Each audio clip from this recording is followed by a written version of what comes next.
Just a quick warning, this episode contains themes of violence against children. Listener discretion is advised. On June 15th, 2018, Matthew Philip Wright, a 30-year-old Marine veteran, drove an armored truck onto the middle of the Mike O'Callahan Pat Tillman Memorial Bridge near the Hoover Dam. There, he blocked traffic and stood outside of the vehicle holding up a sign that read, "Release the OIG report." When authorities showed up, Wright went back into his armored truck and engaged in a 90-minute standoff.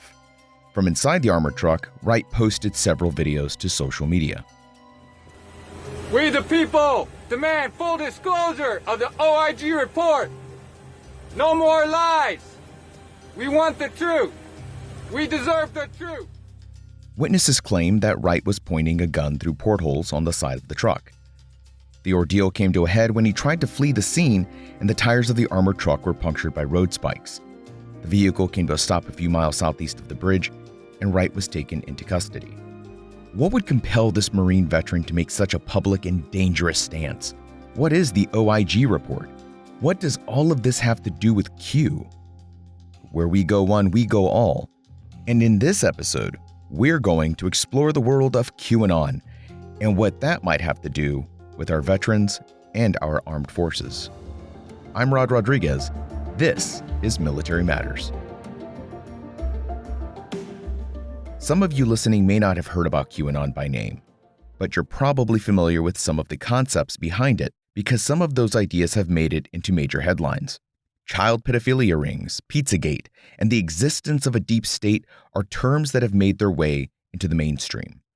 Before we jump into the deep and murky waters that is QAnon, we need to understand a little bit about where it came from and exactly what it is. If you want a more expanded explanation of QAnon's history, I highly recommend you check out the podcast QAnon Anonymous, Episode 1, Introduction to QAnon. In fact, one of the hosts of that podcast, Travis View, answered some of my questions that I had about QAnon, and we'll hear from him later in this episode. So to understand QAnon, we have to go back to October 17th, 2017, on the infamous 4chan image board. 4chan is another term you've probably heard because of its connection not only to QAnon, but to investigations and arrests connected to child pornography, threats of violence, and internet attacks. So 4chan is where this all kind of starts, with an anonymous post by a user calling himself Q, and a thread called Calm Before the Storm, where Q wrote, quote, "Hillary Clinton will be arrested between 7:45 a.m. and 8:30 a.m. Eastern Standard Time on Monday, the morning on August 30th, 2017, end quote. After this, Q begins to post sporadically. In these posts, Q claims to be a U.S. intelligence official with special government access and knowledge. Now, this is where things get a bit complicated. You see, there's no way really to identify who Q is. The postings are anonymous. Is Q one person, several people, a hoax? There's very little to go on. On top of it, Q's postings are often cryptic, leaving the reader to develop their own conclusions, which has led to a lot of different ideas about what Q's message really is. So there is no one sort of organization. It seems to be, the combination of maybe some sort of clever manipulative people on these chan sites who assume the identity of Q, and also it's in part a real genuine grassroots kind of movement. That's Travis View, co-host of QAnon Anonymous and a Washington Post contributor. So the general QAnon theory alleges that there exists a conspiracy, a cabal, of Satan-worshipping pedophiles operating a child sex trafficking operation at the highest levels of the entertainment industry and within our own government, and that the president, specifically President Trump, is at war with this cabal, and that soon there will be a day of reckoning, also known in the QAnon circles as the coming storm. But the rest of it is sort of the content of the general beliefs are created by the QAnon followers themselves. We sometimes call QAnons a big tent conspiracy theory, in the sense that it sort of accepts people with a broad variety of different conspiratorial beliefs. So if you believe in something, as something like Spygate, for example, then of course you'll find a home in the QAnon community. Spygate being the conspiracy theory first posed back in 2018 that alleges the Obama administration had placed a spy in the president's 2016 campaign. but also if you believe something as deranged as the idea that JFK Jr. didn't actually die in a plane crash in 1999 and is still alive to this day, and he's going to replace Vice President Pence as Trump's running mate for the upcoming election, then you can find a home in QAnon too. That last part about JFK Jr. replacing Vice President Pence, real theory that some QAnoners actually believe. Enough so that Rolling Stone actually published an article about this in July of last year. Let's go back to the Mike O'Callahan-Pat Tillman Memorial Bridge near the Hoover Dam. William Wright is in his standoff with police, and he's holding a sign saying, "Release the OIG report." The report Wright is referring to is an Office of Inspector General report into the actions of FBI Director James Comey. Now, at the time of the standoff, that OIG report had already been released, but the consensus among QAnoners was that there was another report, one that would support many of the QAnon tenets of an in-place deep state within our government. Very quickly, a deep state is the notion that a secret group of people within our government are really running the entire thing, not our elected officials. Now, we could chalk this one violent act up to mental health issues or maybe PTSD, either way, an isolated incident. But according to a paper titled The QAnon Conspiracy Theory, A Security Threat in the Making, published by the Combating Terrorism Center, or the CTC, earlier this year, the problem of QAnon violence might just be beginning. The authors of this paper claim that QAnon represents, quote, a militant and anti-establishment ideology rooted in an apocalyptic desire to destroy the existing, corrupt world to usher in a promised golden age, end quote.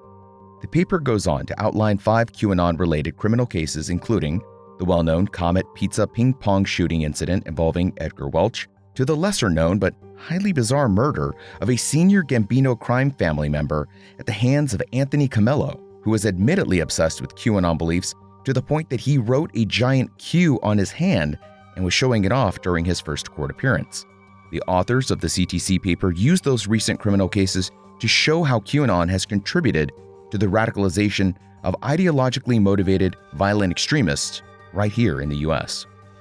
At a House Homeland Security hearing on national security threats, the director of the FBI, Christopher Wray, was asked by Representative Sheila Jackson Lee about how the Bureau addresses QAnon as it relates to violent acts. We view QAnon as essentially less of an organization and more of a sort of a complex set of conspiracy theories. And certainly we have had cases that properly predicated cases involving violence, where people have been motivated by some of those conspiracy theories. But as you said, we don't investigate the ideology or the conspiracy theory itself. So we have this amorphous ideology, a big tent conspiracy, as Travis put it, where a mystery image board poster writes cryptic messages, folks create their own ideas and conspiracy theories from those posts, and those theories have inspired some people to take violent action against what they think is a deep state cover fueled by Satanism and pedophilia. You'd think that with such a controversial angle, public figures would shy away from this belief system. In fact, quite the opposite. Purpose of evasion.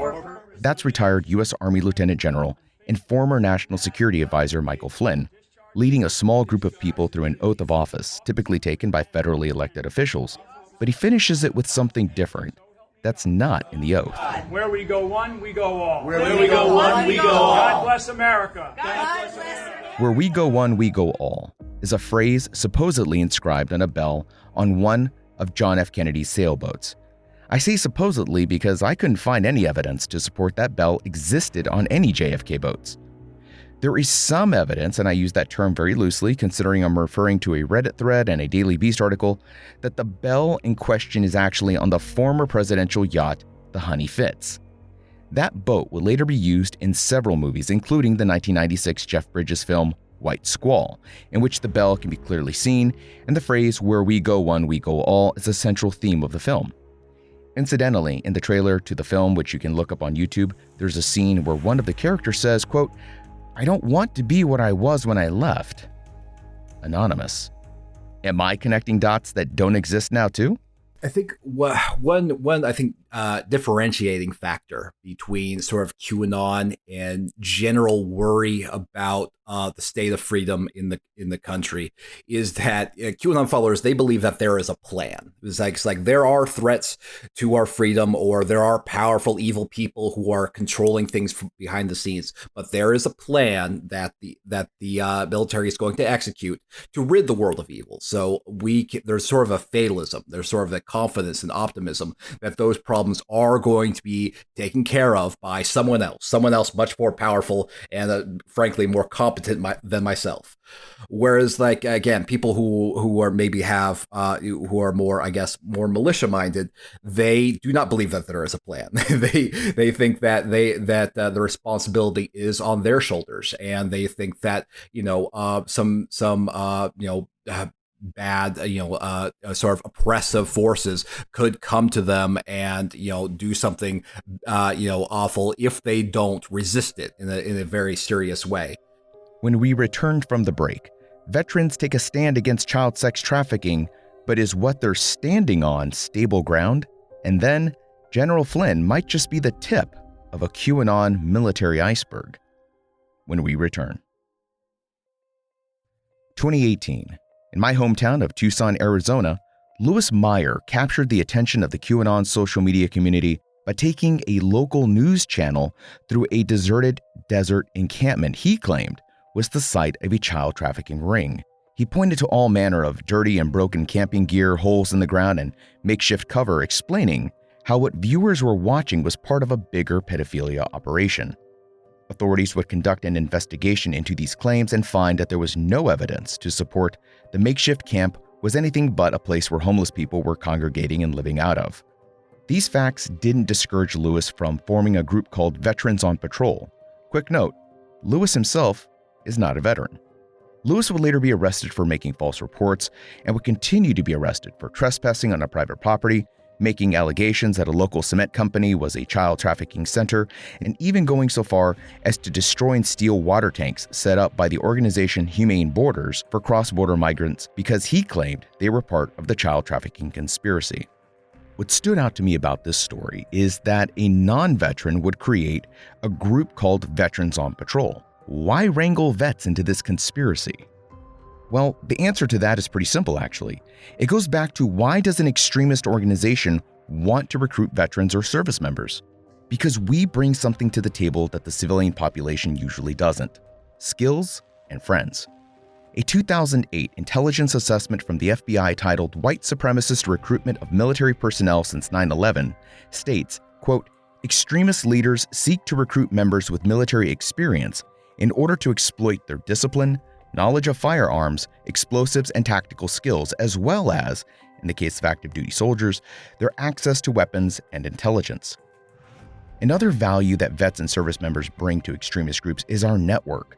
We're a pretty tight-knit community, and we have a tendency to stay in touch with folks we served with and to talk to peers within our units and organizations. That's exactly what these groups need to grow.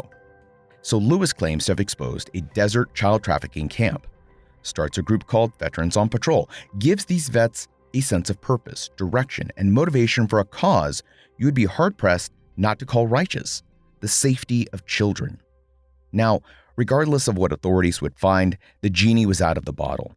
Suddenly, stories ran through social media circles not only within the QAnon communities, but through veteran communities as well.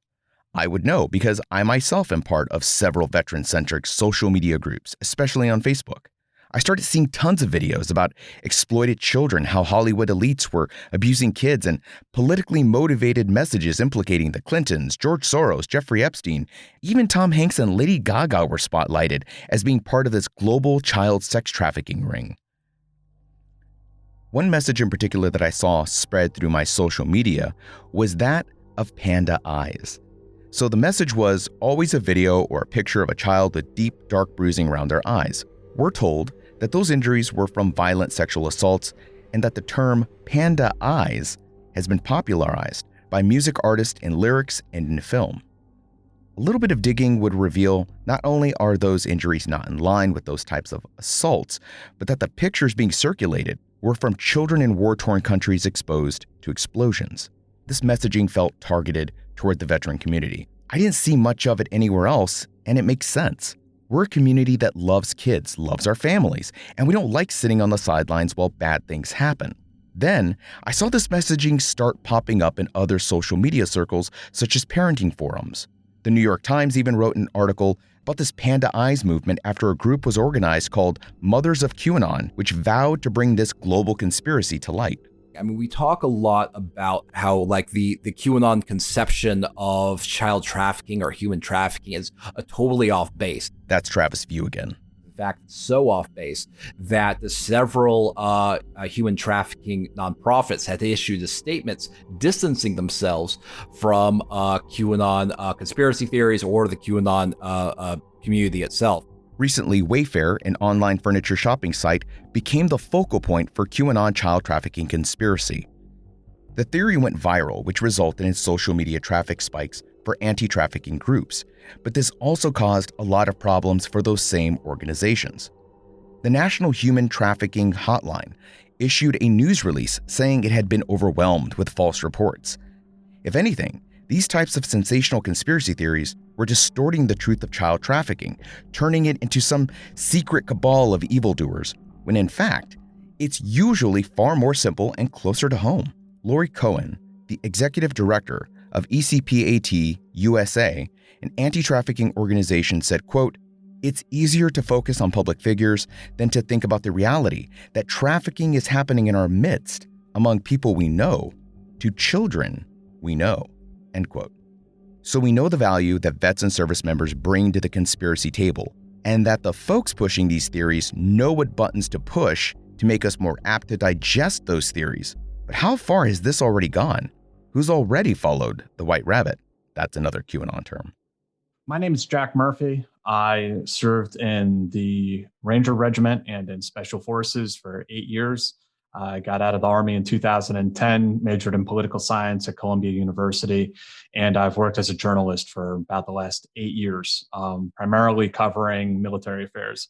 Jack Murphy's recent article for ConnectingVets.com, Analysis for Some Military Veterans QAnon Conspiracies Offer Comfort and Belonging, was the inspiration for this episode. Up until I'd read that article, I knew something felt off about some of the messaging I'd been seeing in the veteran social media circles, but I didn't understand what was happening. I didn't know what I was looking at. Jack's been studying the QAnon phenomena as it relates to the military community for some time now. We've already seen General Flynn take the QAnon oath on social media, and he's retired now. But it's not just young enlisted guys who are getting into QAnon. There are, for sure, retired colonels and generals involved. And I shudder to think what's going on in the upper echelon of some parts of the military and who else is on board with all of this craziness. And yeah, they have responsibility for men and weapons and deployments overseas. And I mean, it's a frightening scenario. I mean, there's all sorts of scenarios you can start spinning in your imagination, and I don't want to go overboard with it. I just wanted to point out that, yeah, this could be a national security threat. That scenario might already be playing out. Former Navy SEAL Louis Garrick Fernbaugh has been described by Portland police as a, quote, person of interest after he was identified and filmed leaving a protest where pipe bombs were thrown into the crowd. That footage was uploaded to Twitter, and you can clearly see Fernbaugh holding what looks like a helmet with night vision goggles attached to them. Hey, you want to stop there? Hey, you want to stop? Why are you throwing bombs at people? Why are you throwing pipe bombs at people? Look, man, Yeah? I'm not the guy you want to fuck with. Okay, well, why are you throwing bombs at people? I don't know what you're talking about, You don't know what I'm talking about? but I'm not that guy you want to fuck with. Okay, I'm fucking telling you. good to know. Yeah. In an interview with Task and Purpose, Fernbaugh confirmed he was the man in the Twitter video, but maintains that he was not the person throwing pipe bombs. When asked about why he was wearing a helmet and night vision goggles, he explained that he was doing reconnaissance on Antifa as part of his efforts to develop a service to law enforcement. He told Task and Purpose, quote, "My education and experience uniquely qualify me to develop strategies to counter this threat," end quote. Fernbaugh has been described in numerous news outlets as a conspiracy theorist with possible ties to white supremacist propaganda. It turns out that there are quite a few former Special Operations members who are being vocal about their conspiracy beliefs. They refer to themselves as a force for Q and other special operatives as, quote, the teeth of light. Posts like this often mention their desire to mete out justice and violence to those who would stand on the other side of this conspiracy. One such former SEAL, Stephen Ralston, whose Instagram is rife full of QAnon rhetoric, can be heard in a teaser trailer for one of his Instagram videos saying, quote, if these people aren't brought to justice, there's going to be some fucking street justice doled out, end quote. Some people aren't going to like me saying this, but in some ways, special forces and special operations soldiers, we do amazing things. And there are so many amazing ex-special forces veterans out there who are doing amazing things. But there is also a group of us that is camped out on Facebook all day, every day, posting conspiracy theories about Hillary, posting fake news from dubious, perhaps Russian alternative news websites, and otherwise just kind of spouting, racist nonsense all day. And I think there's a number of different reasons why this occurs and why some of our guys go down this sort of rabbit hole, if you will. And I alluded to them, in the op-ed I wrote. I think that when we leave the military, it creates a lot of internal turbulence in ourselves. It's well written about, that we have problems transitioning into civilian life and the various reasons why. But I think just to go down the line, some of the big things is that, we see the world through the lens of good versus evil. We don't see the sorts of shades of gray. So we identify as the hero and we see everyone who is not us as the villain. We come out of the military with a sort of like Prussian mindset that we then imprint upon society at large, even though we have now left the military. So the way this ends up getting spun is, the Democrats are pure evil. Nancy Pelosi is, Chairman Mao, or actually Obama was Chairman Mao, right? Joe Biden is Joe Stalin. Okay, you don't like the Democrats, don't vote for them. I get it. But it's not a question of one side being these angels protecting the U.S. Constitution and the other side are deep state Satanists. Unfortunately, it's not just our special operations veterans that succumb to these conspiracy mindsets, but also service members. Jack Posobiec was a Navy Reserve intelligence officer who made a name for himself pushing the ideas of child sex rings under pizzerias, purposely agitating crowds during protests, and making all manners of claims that would later be found to be false and debunked. He did this while working at the Office of Naval Intelligence, both as a service member and as a civilian. In 2017, his security clearance was suspended. No word on whether it was reinstated or not. What makes QAnon so insidious is that it can plug into so many other ideologies. White supremacists can plug their racism into just about any facet of QAnon, and they've done that. Then there's the Boogaloo movement of veterans and civilians wearing Hawaiian shirts and body armor, armed with rifles showing up to protests. And their distrust of the government only feeds into the idea that the deep state is the real enemy, that the Alphabet Boys, or the FBI, DEA, and ATF, are all being run by the satanic cabal, so it's their duty to oppose them. Last year, the FBI Phoenix Field Office published an intelligence bulletin titled Anti-Government, Identity-Based, and Fringe Political Conspiracy Theories Very Likely Motivate Some Domestic Extremists to Commit Criminal, Sometimes Violent Activity. The paper concludes, quote, although conspiracy theory-driven crime and violence is not a new phenomenon, today's information environment has changed the way conspiracy theories develop, spread, and evolve.